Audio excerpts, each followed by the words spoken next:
来看这回受到这风台影响呢，有不少人是咧抢收菜色。今仔日嘛，因为这菜市啊无开，这中华果菜市场的交易量是比昨还阁较减70度，平均这交易的价数是对18块是起到21块8。这反而表示讲，明仔载开始菜色起价的情形会愈来愈明显。 风台天气后，果菜市场照常做生意，但是因为拜一菜市啊休困，加上前2天啊农民已经有抢收咯，今仔日的总交易量比昨减要70吨，干那36吨。着落雨敢有影响着？有差，嘛是有差晓。利用动起来。收成有减少无？大概减3-4可能。昨天的交易量是104吨，均价是16块4，今天的交易量是36吨。 均价是21块8。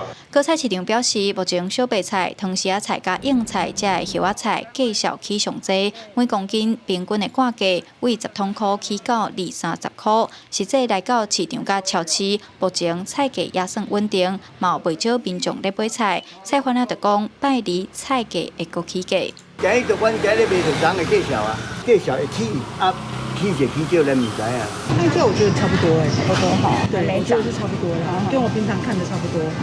但那是风台为台湾海峡沿台湾西部行是真罕见的路线，因为风台登陆地点伫嘉义布地，中华风雨相对较细，但是南部农产品这边灾情严重。客户果菜市场总经理也表示，看办势未来菜价可能会阁继续起。记者杨淑晴中华报道。